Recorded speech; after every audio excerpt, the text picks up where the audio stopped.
por valles y montañas, las ondas que unen a mi gente, el sentir del pueblo en el campo y la ciudad se unen en un solo dial. Radio Costa Rica, Radio Costa Rica. 930 está la frecuencia que identifica a mi país. Radio Costa Rica, 930 la frecuencia de mi país. Radio Costa Rica presenta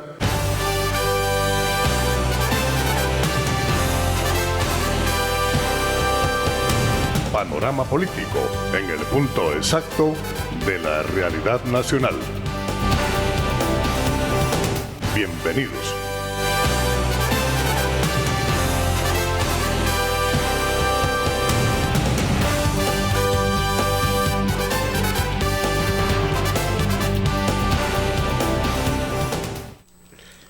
Buenas noches, muy buenas noches, estimados amigos oyentes. Un programa más de Panorama Político, en el punto exacto de la realidad nacional. Hoy, por segunda vez consecutiva, en Radio Costa Rica. Nuestro sincero agradecimiento a esta emisora, que es nuestra nueva casa. Hoy con el programa número 29 de Panorama Político, a través de Radio Costa Rica 930 AM. Usted nos puede llamar directamente al teléfono en cabina, si así lo tiene bien, 905-2-930-930.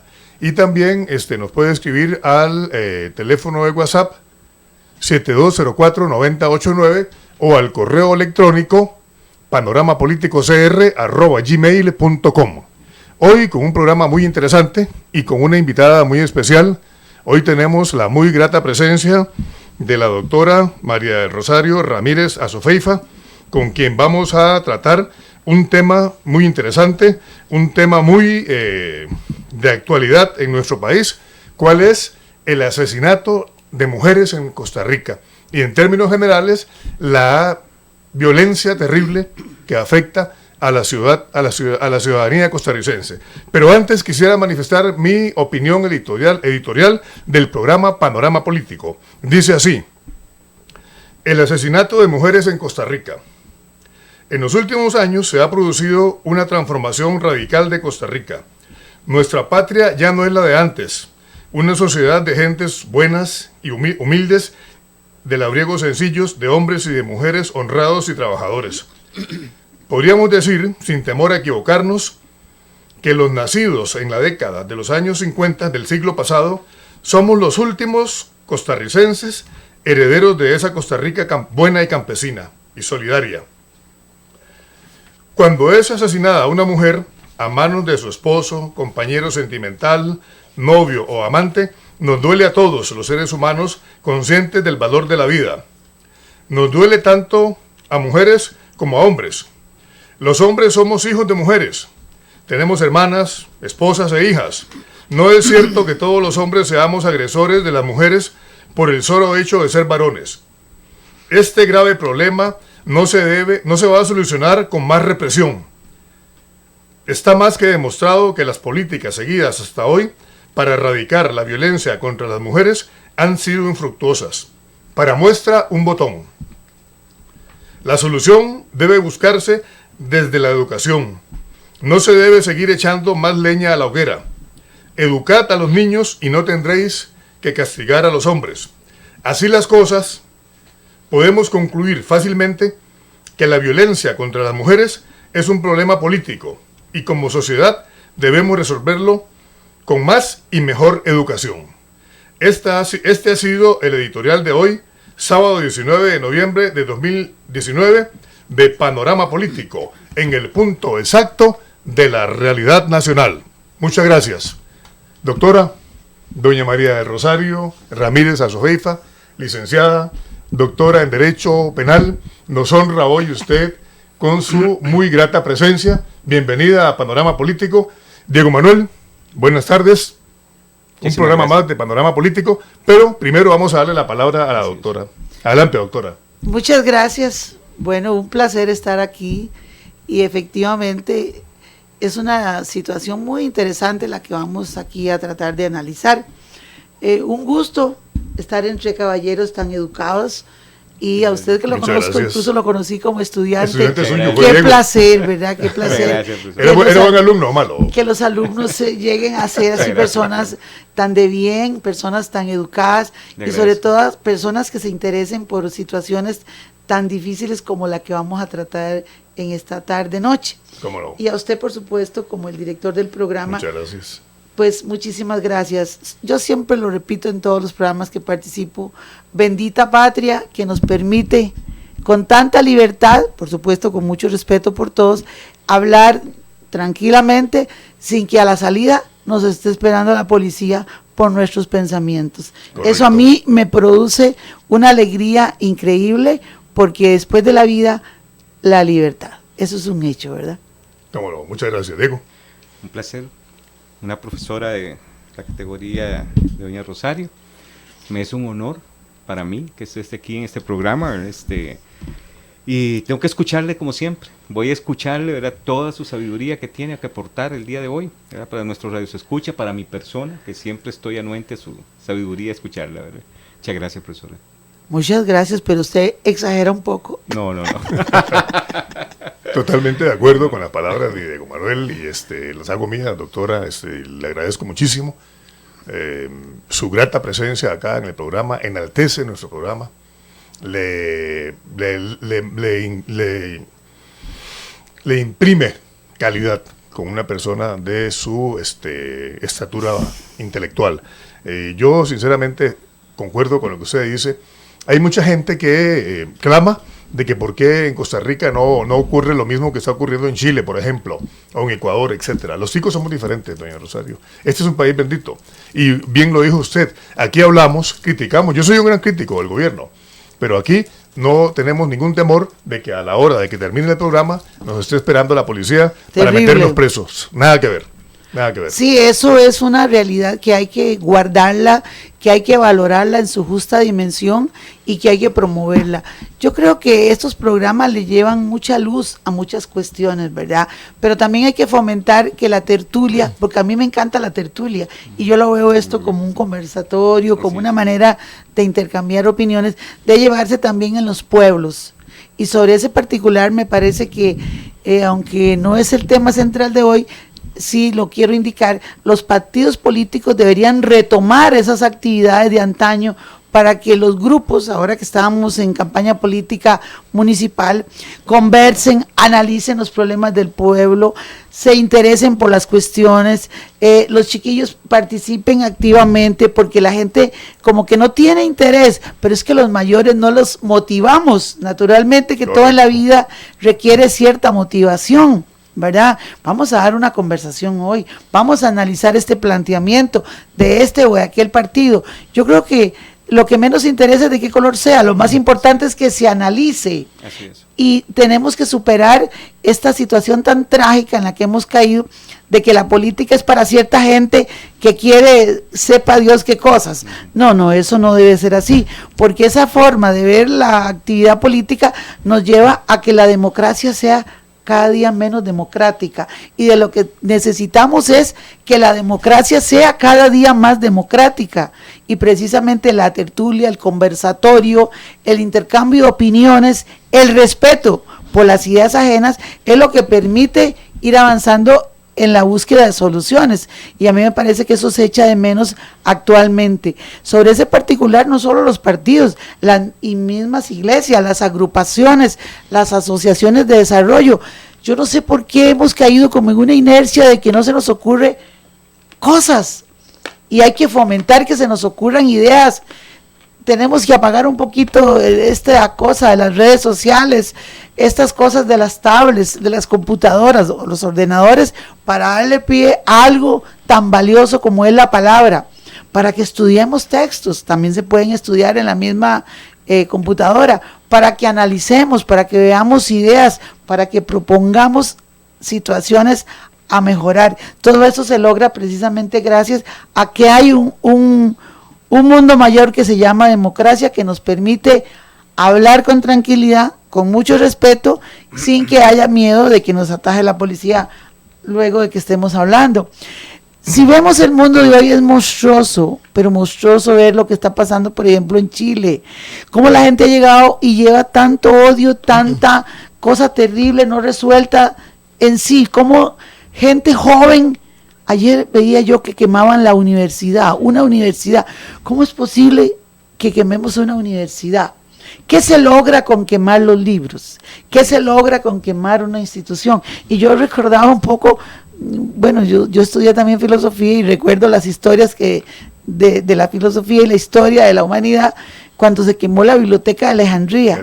Entonces uno decía, ¿qué se ganó con quemar la biblioteca de Alejandría? Pero cuánta monstruosidad. ¿Y cómo es posible que hoy, en el siglo XXI, estemos quemando una universidad? Eso yo creo que no. Claro que los jóvenes tienen inquietudes, claro que hay que escucharlos, claro que hay que atender sus necesidades, pero rompiendo todo, quemando todo, no se puede lograr, porque eso no es un mundo de diálogo, es un mundo de destrucción. Parece que están como construyendo un gran altar a la nada, a que todo se termine. Y eso me parece muy preocupante, ¿verdad? Yo espero que aquí hablando nos podamos entender, ¿verdad? Y que no haya que ver ni que lamentar esas cuestiones. Hay que oírlos a todos y hay que atender a todos en sus necesidades y en sus asuntos. Pero el tema de la violencia que estamos viendo nos está poniendo realmente un gran tema. ¿Cómo puede ser que todos los días aparezcan 3, 4 muchachitos muertos con 16 balazos, con 8 balazos? Ustedes saben que desde el punto de vista criminal, esa cantidad de balas implica un despliegue de odio monstruoso. Ensañamiento. Es para matar, por supuesto que no está bien. A alguien no hay necesidad de pegarle 17 balas, ¿para qué? Claro. Si tiene buena puntería, basta con 2. Es igual que si se le meten un montón de puñaladas a una persona. Ahí claro. Hay un odio, una adrenalina monstruosa, ¿verdad? Perdón, doctora, que le interrumpa, perdón. Exactamente el tema de hoy es la violencia en contra de las mujeres. Y curiosamente se da con más énfasis, creo yo, quizás esté equivocado, no sé, me corrige si estoy equivocado, pero se da principalmente en los jóvenes, esa violencia de jóvenes que matan a sus compañeras sentimentales, a sus esposas, a sus novias, a sus amantes. Tenemos el caso muy sonado ahorita, por ejemplo, de la muchachita esta, Eva Morera, creo que se llamaba Eva Morera, de Heredia, que fue vilmente asesinada por la espalda, por su compañero sentimental, su novio, etcétera. Y ya Eva, creo que es la número 11. Y luego, unos días después del asesinato de Eva, ya hubo un intento de asesinato de otra muchacha, creo, en Alajuelita, y otras más. Casi que vamos a un promedio de 1 por mes. Pero no solamente es la violencia contra las mujeres, también hay hombres que mueren, que son asesinados, o sea, no solamente las mujeres. Ese es el tema de hoy, doctora, principalmente. Sí, es que el tema de la violencia es tan grande, ¿verdad? Y tiene tantas aristas que no le podríamos situar solamente aquí. Decir, bueno, es una sociedad patriarcal. Ajá. Donde los hombres en algunos casos se sienten dueños de las mujeres. Bueno, sabemos que efectivamente hay un universo mayor que es un mundo patriarcal, pero no es suficiente. No es suficiente decir eso, ¿verdad? Porque también tenemos que entender, y aunque en menor porcentaje, hay hombres también agredidos. Por supuesto. Y eso es una realidad que la podemos ver en los juzgados de violencia doméstica y que muchas veces no se denuncia por el prurito de que, bueno, qué vergüenza, yo voy ahí, me van a creer que la mujer me pega, qué vergüenza. Y no, eso se da y de hecho todos los días se atienden. Hoy más que antes, que al principio costó muchísimo.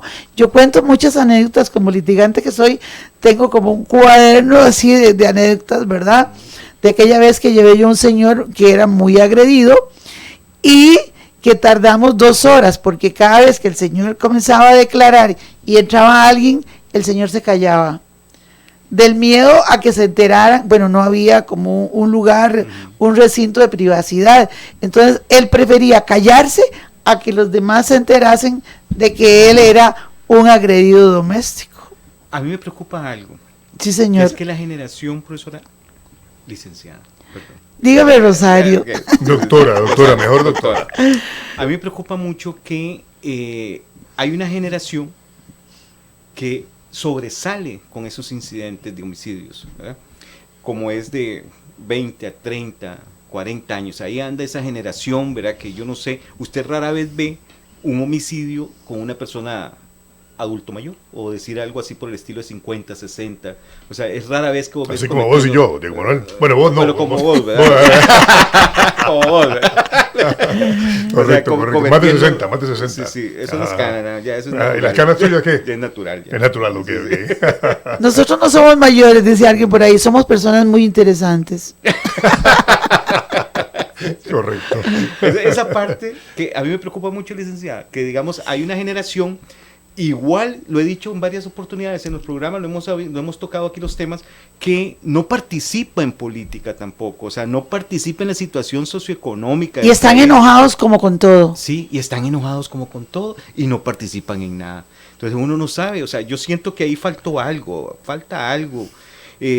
Tal vez nosotros, la generación de nosotros, tuvimos más deportes, tuvimos más participación en muchas cosas, yo no sé. Pienso que hay muchos factores y bueno, tal vez un psiquiatra o un psicólogo podría darnos la razón, pero yo pienso que eso obedece a una serie de situaciones familiares, porque cuando la mujer ya entra de lleno en el proceso productivo, naturalmente que ya no tiene tanto contacto con los niños, no es que no lo tengan ni que dejamos de ser madres, no, yo no quiero decir eso, pero hay otro tipo de relación y entonces muchos chiquitos, muchas criaturas jovencitas no han sido debidamente atendidas y naturalmente que eso va creando todo un conflicto, ¿verdad? Que los chiquillos un poco se atienden entre sí, sobre todo en algunos grupos, no todos, porque todos digamos que tienen diferente causa, pero sí hay algunos grupos donde los niños, en primer lugar, y esto me atrevo a decirlo ahorita, muchos niños han sido niños no queridos, no han sido pedidos.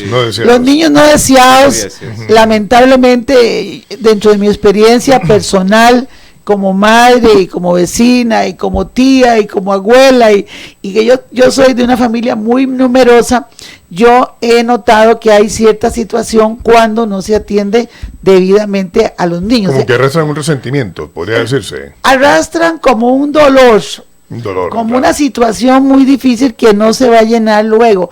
Entonces digamos que en sus primeros años no tuvieron ciertas atenciones y luego se les intenta como rellenar esos campos o esos vacíos con cosas.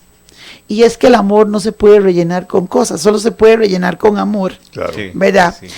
También eso se puede dar en grupos hasta de muy altos niveles, ¿verdad?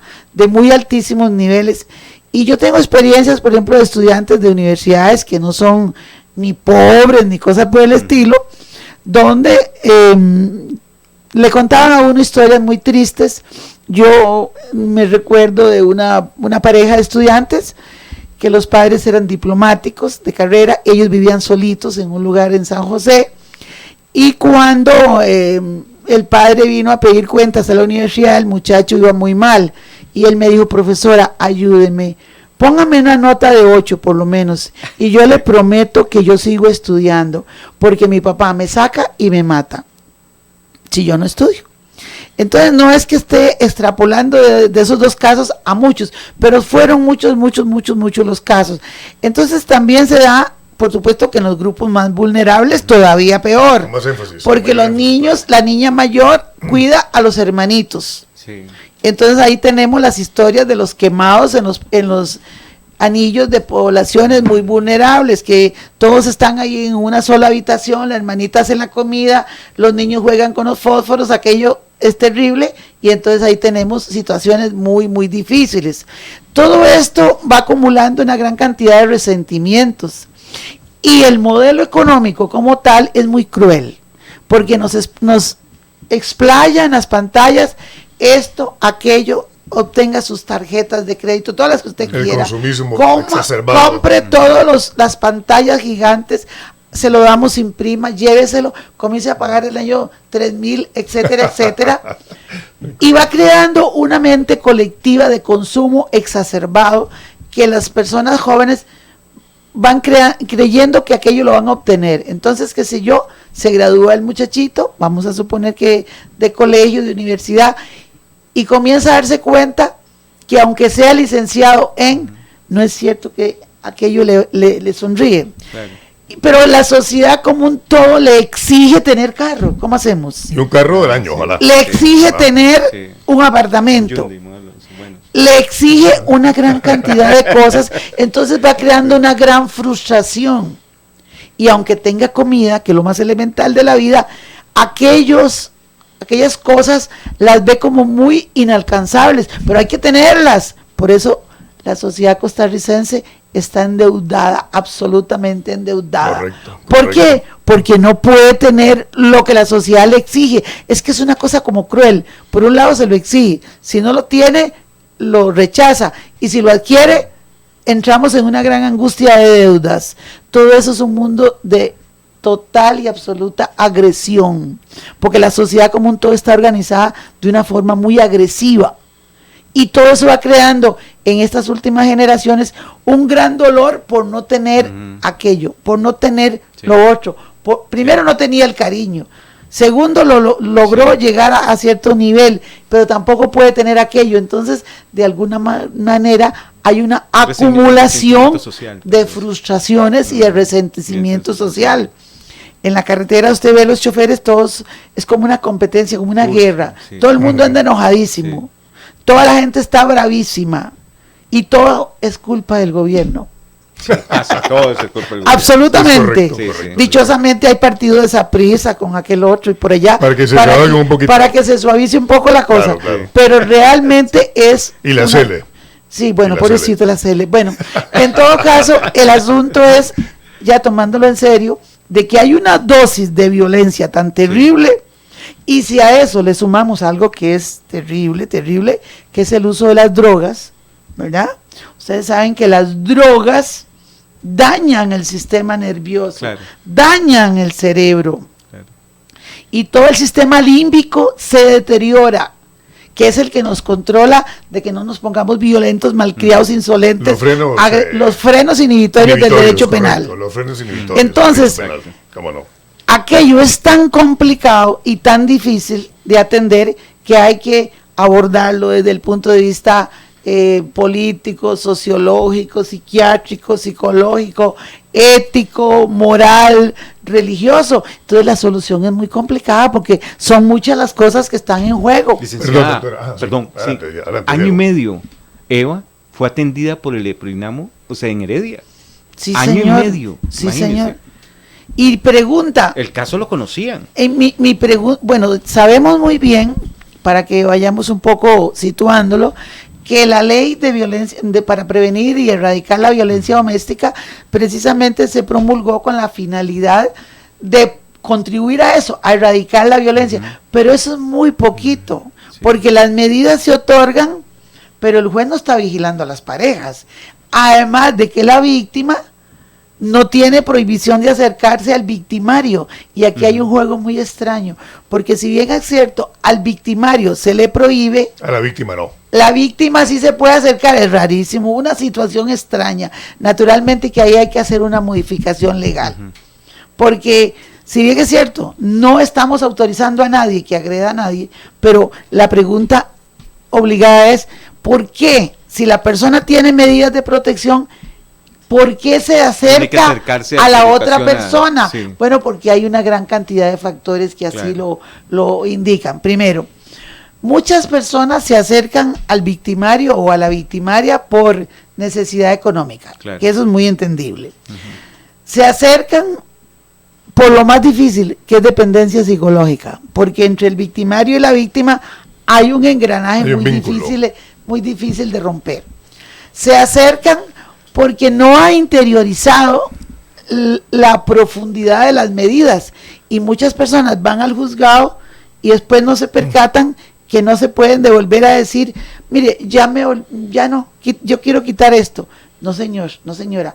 Si usted puso estas medidas, no se pueden quitar de cualquier manera, porque si el día de mañana pasa una tragedia, el juez o la jueza se va a ver en un gran problema, claro, ante esta situación. ¿Será que hay que nombrar un curador?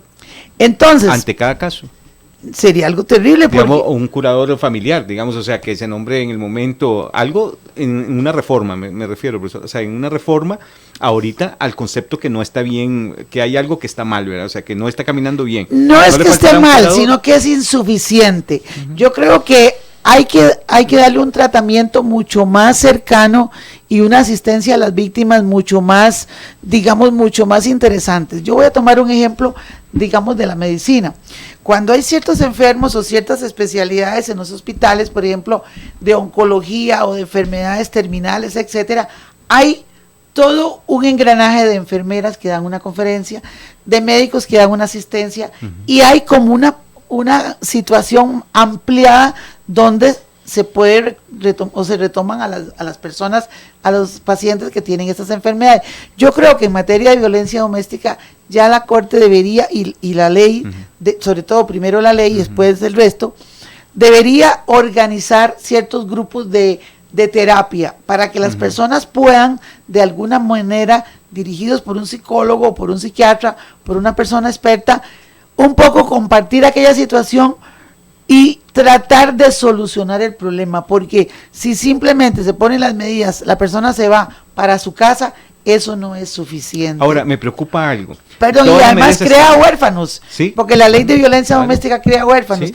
El conflicto entre los padres hace que los hijos deban decidir sufrir cuál de ellos el conflicto. Es correcto. ¿Sí? Entonces el conflicto no se arregla. Perdón, doctora, hablaba yo al principio en el editorial que yo creo, por ejemplo, yo considero en mi condición de educador que es un problema eminentemente educativo. Y usted lo decía ahora acá, por ejemplo, desde el momento, y con eso, perdón, no quiero que se me malinterprete, y quizás muchas personas, sobre todo mujeres, van a decir o me van a catalogar de machista o algo así, pero desde el momento en que la mujer salió de la casa, abandonó el hogar para ir a trabajar, aparecen todos estos problemas. En la Costa Rica de antes, yo decía en el editorial de hoy del programa, los nacidos en la década de los 50 como nosotros, por ejemplo, no arrastrábamos esos problemas y el país era el mismo. Yo no nací en los 50. El país era el mismo, el país era el mismo. Entonces la mujer sale a trabajar, dizque para ayudar al marido.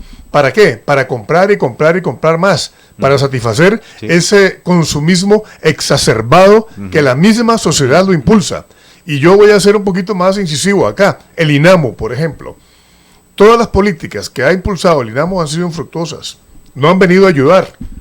Más bien, diría yo que podemos decir que está reprobado. No tiene nota de 70.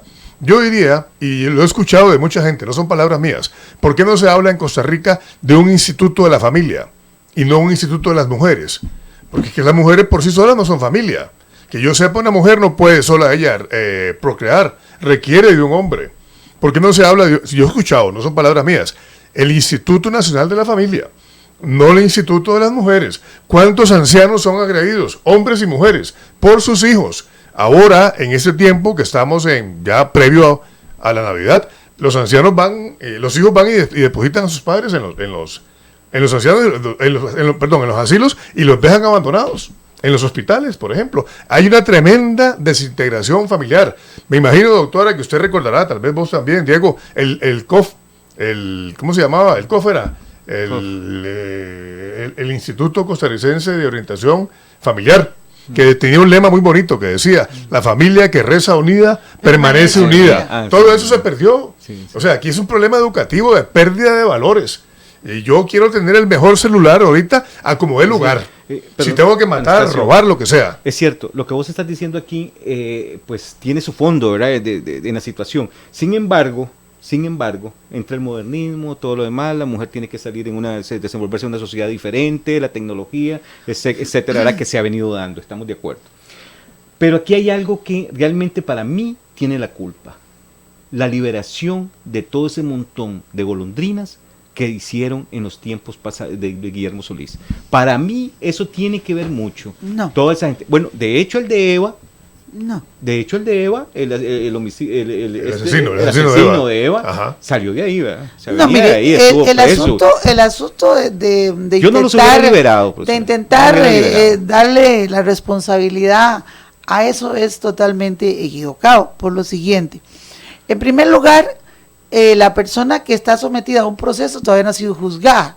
Entonces, Es inocente no, hasta que se demuestre lo contrario. Le asiste Sí. el derecho de Eso inocencia. es absolutamente controversial porque algunas personas creen que el derecho penal tiene que solucionarle todos los problemas que no puede solucionar ni la economía, ni la política, Sí. ni la familia, ni el Estado. Eso es equívoco. Algunos dirán que eso es así. Perdón, En doctora, segundo usted lugar, es abolicionista, perdón. Yo no soy abolicionista. Perdón la pregunta. Pero yo no creo que la pena ¿Usted no por cree sí que la misma, represión sea la solución? con represión no No se se llega a arregla nada. el mundo. Y Es si correcto. fuera la pena de muerte la solución, en Estados Unidos no hubiese criminales. Y eso no es cierto. El homicidio calificado en nuestro país Entonces, tiene 20, 30 años. ¿verdad? Entonces, y además yo creo que las penas de más de 10 años no tienen ninguna finalidad. Porque una persona que permanece en la cárcel eternamente, yo creo No hay que rehabilitación. no hay ningún Todo tipo lo de contrario, posibilidad, ¿verdad? yo pienso que no. Es un tema muy controversial porque algunas personas creen que prácticamente hay que separarlo y que dejan de ser seres humanos. Bueno, Entonces eso no es cierto. En segundo lugar, Habría que sacarle otros el provechos sistema también. penal, es que, perdón, no se trata de sacarles un provecho, eso ya es grotesco, perdón. Ok. No se trata de sacarle a nadie un O se provecho, vuelvan productivos, es de que entonces. ellos Se puedan reeduquen, ser se a vuelvan sí a ser mismos, productivos. que sean personas que favor se de ellos, puedan por supuesto. Reintegrar a la reintegrar sociedad. a la sociedad. Exacto. Según algunos estudios de criminólogos muy connotados, solamente el 10% de una población penitenciaria no es rescatable. O sea, todos los demás son personas que pueden ser rescatables. Sin embargo, el tema del crimen es un tema tan delicado Sí. que los seres humanos pensamos que el crimen está ya muy lejos y yo estoy aquí como la más antica y la más buena. Y se nos olvida Correcto. que para el crimen y el hospital psiquiátrico No, solo no, nos falta la oportunidad. Sí. Es correcto. Yo no quiero asustar a nadie, pero esa es la verdad. Esa es la verdad. Es la verdad, Entonces, no se trata de decir que porque esta persona fue liberada y que ya esa persona era responsable, no. Ahí hay todo un contexto, hay toda una situación Totalmente que en de acuerdo, este caso José, totalmente de coincide acuerdo. con una persona que andaba con brazalete. Con tobillera o con brazalete. Sí, sí, sí. ¿Por qué? Porque darle la responsabilidad solo a eso es una manera muy simple. muy simple Muy que simple, no ok. que Sí, no sí, sí. ataca la situación, ¿verdad? Y además dentro del sistema penal nuestro se sabe que eso es una posibilidad porque hay otro error también, creer que todas las personas, vamos a suponer que ya estuviese juzgado, de creer que todas las personas tienen que ir a la prisión cuando son juzgadas y eso es falso, porque la persona lo que tiene es una privación de libertad. Y depende del delito, esa privación de libertad se puede hacer aquí. Si ustedes me cierran la puerta con llave aquí y yo no puedo salir, Ya está privada de libertad. estoy privada de libertad. Claro. Entonces, el error está en creer que todas las personas privadas de libertad tienen que estar en un centro penitenciario, En una jaula. en una jaula, y eso no es lo correcto. Entonces, hay un montón de cosas que hay que como que calibrar, ¿verdad? Y dependerá también de la pena y dependerá también del delito. Doctora, el enfoque suyo es etcétera. eminentemente humanista. Es que son Eminentemente personas. humanista. Claro, No son bestias, son seres no, humanos. no, son claro. personas. Entonces, el problema es que nosotros en nuestras sociedades le ponemos al derecho penal como en la caja del sastre, todo lo que sobra lo echamos ahí, todo lo que no queremos lo Correcto. vamos echando ahí. Correcto, Y correcto. nosotros pensamos que la sociedad tiene que crear cárceles y cárceles y cárceles. Entonces la pregunta obligada es, ¿para qué sirven las cárceles? Cuando usted ve las imágenes televisivas y ve las caras de las personas que salen ahí, son muchachos. Un Jóvenes. un país que tiene encarcelado a la gente inferior a 35 años, de 18 a 35, dígame usted qué desperdicio humano hay ahí. Pero todos hemos sido partícipes de alguna manera ¿Cómo no? de esa causa que está ahí. ¿Por qué? Porque una sociedad que mal reparte, una sociedad que no atiende bien a la niñez, una sociedad que fomenta el consumismo, una sociedad que precisamente no ama a sus niños, Ni a sus viejos. que una sociedad que no respeta a los demás, una sociedad que no atiende las necesidades de todos como debe ser, no puede pedir otra cosa. Y peor, una sociedad que cree que mandando un policía para cada persona se va a arreglar el mundo. Señores, eso es imposible.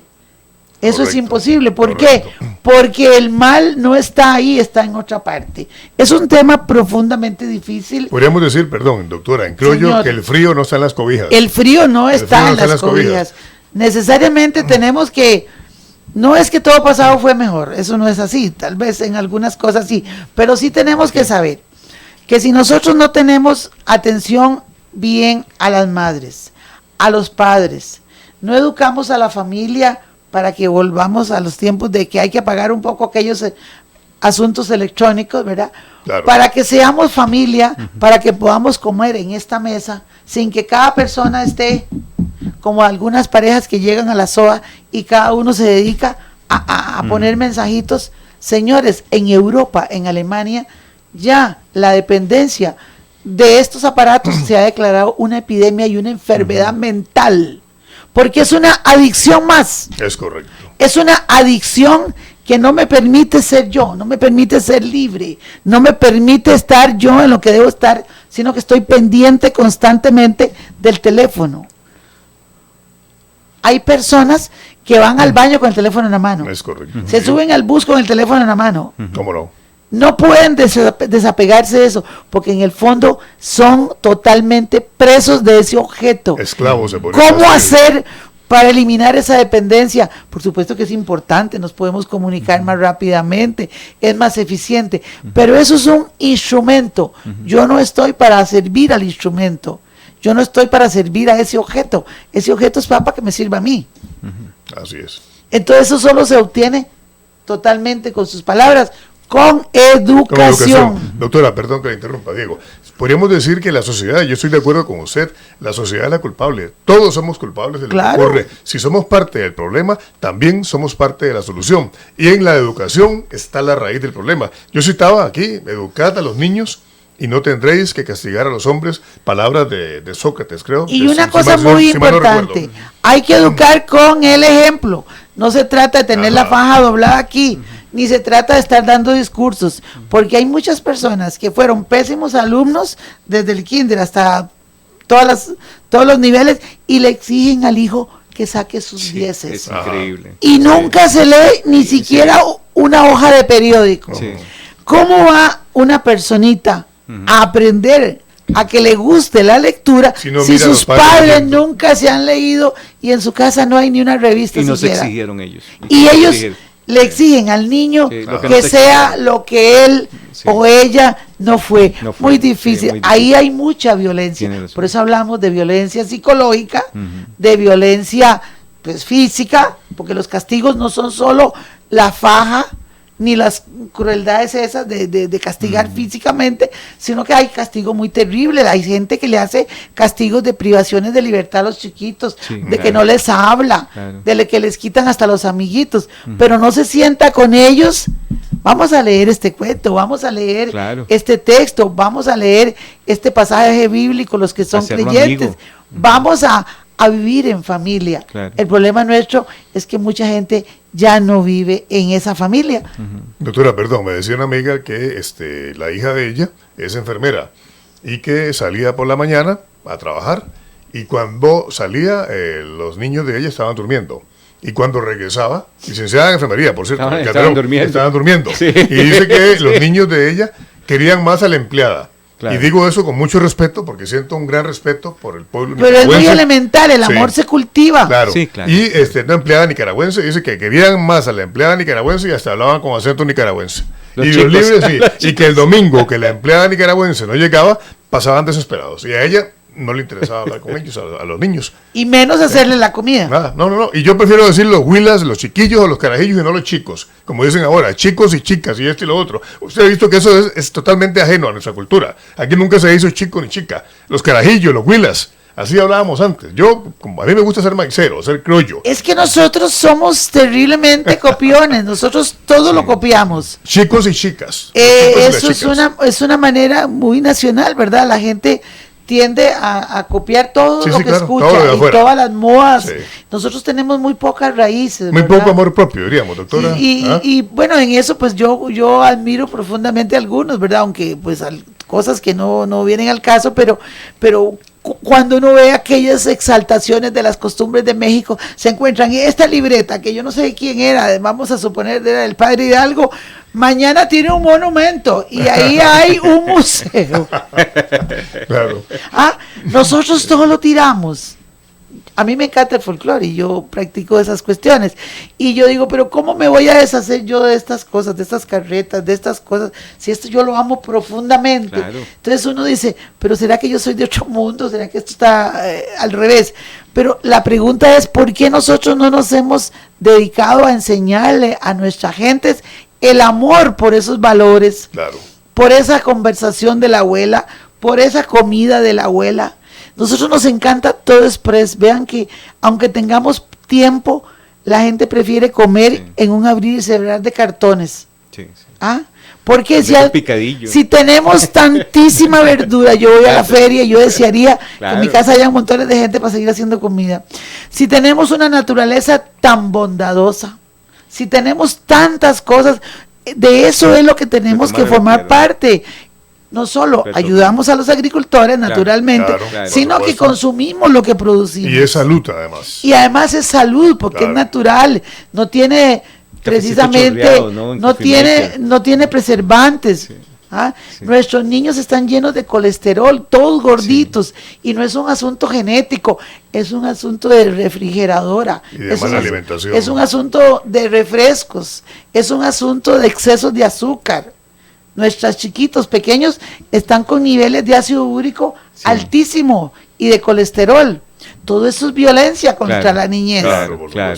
Y el que no tiene acceso a esa comida chatarra se siente marginado.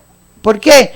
Bueno, porque ideológicamente está condicionado a que los que viven bien son los que van a todos esos tipos de restaurantes. Sí. ¿Error?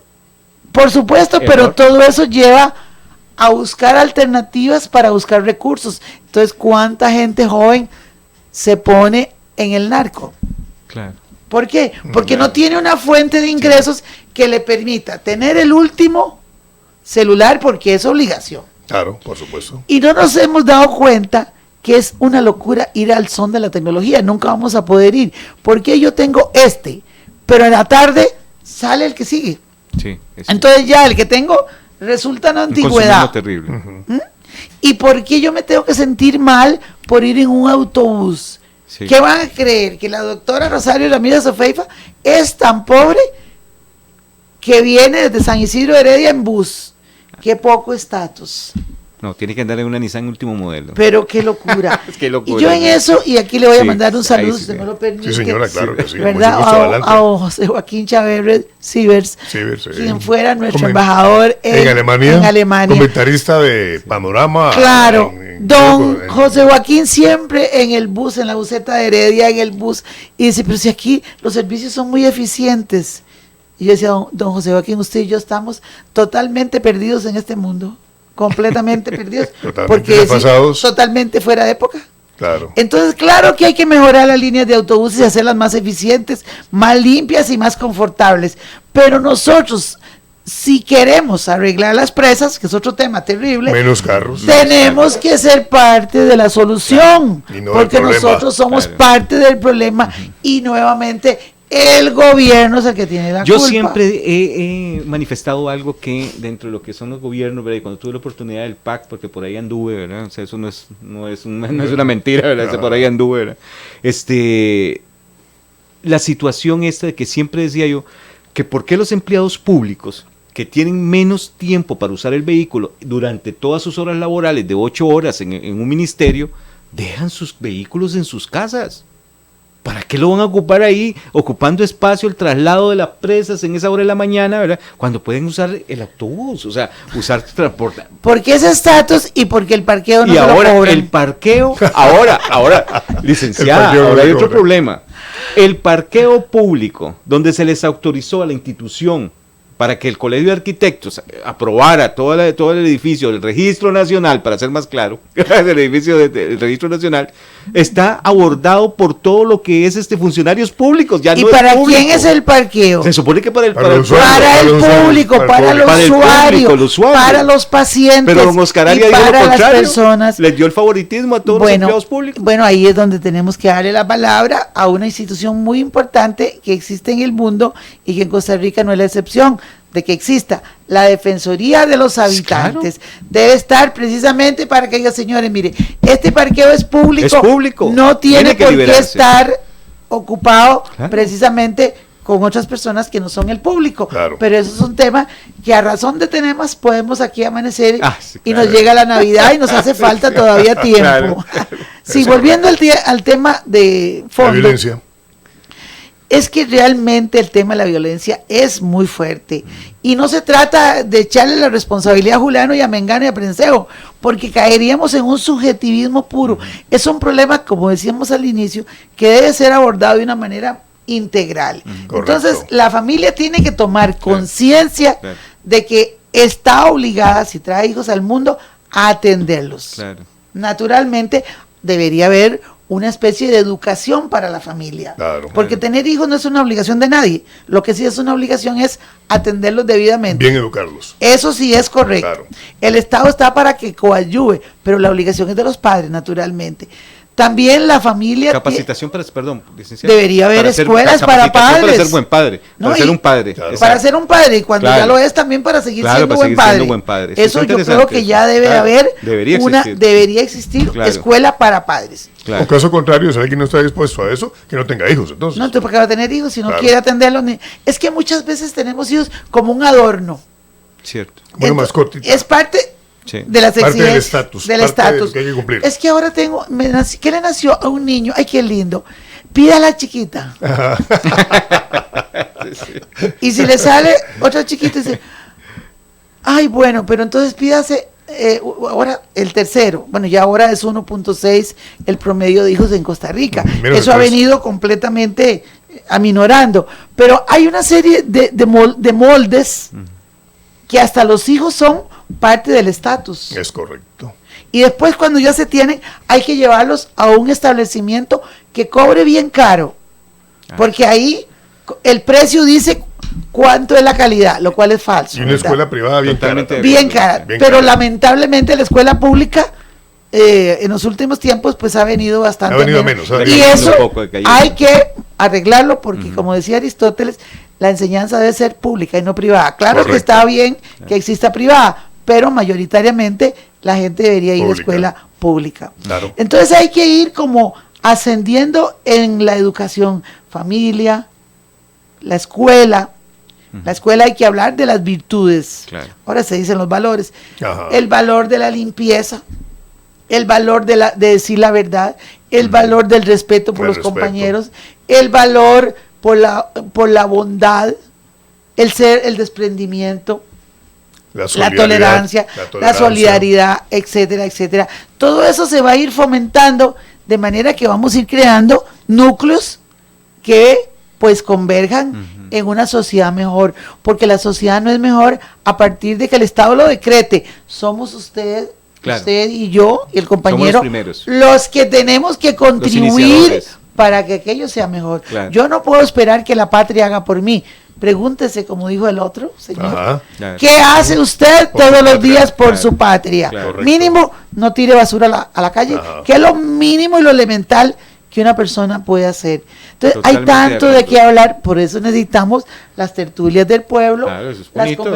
los conversatorios, Claro. Como esta este. conversación, Claro, como este. la conversación en el partido político, la conversación en la asociación de desarrollo, en la Y no iglesia. se trata de banderas, profesora. No, señor. Perdón, licenciada, no se trata de banderas. No, es, Aquí no se trata de banderas. no, y qué importa si cada quien lo hace con una Sí, bandera, no importa. pero se supone que esas banderas Vamos a deben debatir. saber que nadie Debate. tiene el patrimonio de la verdad. Exactamente. Cada uno está analizando una parte y de alguna manera tenemos un destino común, que es vivir en paz, con pan y libertad, ¿verdad? Claro. Y eso pues es todo un reto, porque el error está en decir, es que el INAMO no hace nada, el gobierno no hace nada, este otro tampoco hace nada, el juzgado... No, los ticos tenemos que aprender una cosa, la responsabilidad comienza por mí. Exactamente. Yo no tengo que volver a ver la casa enfrente. ¿Qué hago yo por mi familia? Y después me pongo a ver para afuera. Perdón, doctora. Correcto. Algo muy curioso es que los juzgados, por ejemplo, están saturados de problemas y que cualquier problemita que ocurra, vamos a la corte. Y cosas pequeñitas. Entonces esto provoca una tremenda saturación de los tribunales, de los juzgados. Claro, porque por cosas es que son judicializado pequeñitas. Todo es judicializado, todo. No hay una alternativa, una conciliación, etcétera. Sí. Y esa frase que usted decía aquí creo que es de John Fitzgerald Kennedy. Sí. No debemos preguntarnos qué puede hacer mi país por mí, sino qué puedo hacer yo por mi país. Claro. Si somos parte del problema, también somos parte de la solución. Así es.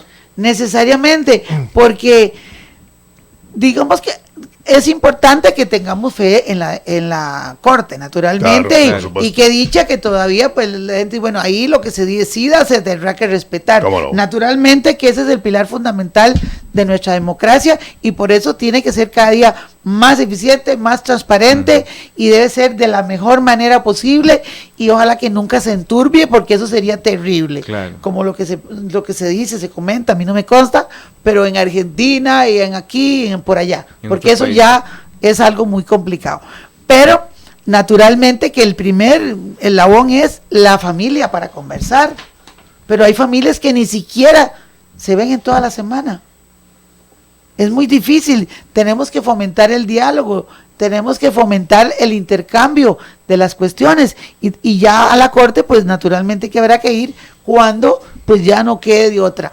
Ahora, la orientación jurídica de los últimos tiempos de Costa Rica, y me salgo por supuesto del tema, pero tiene que ver con eso, está fomentando de alguna manera esto que estamos haciendo aquí. Claro. Bueno, hasta las mesas las están haciendo redondas, los muebles.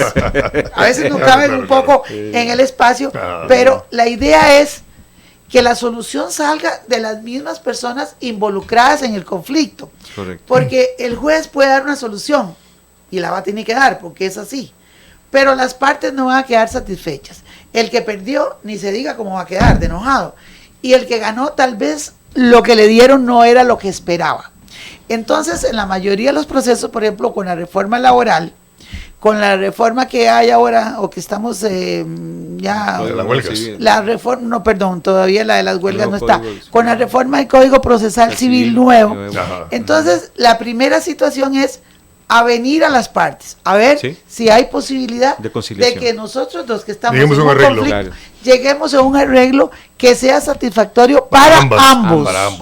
Y donde el juez va a intentar pues que las personas civilizadamente arreglen ese conflicto, donde medianamente queden satisfechos y donde aquello no haga más problema, porque muchas veces de una mala solución a un conflicto legal nace un pleito más grande.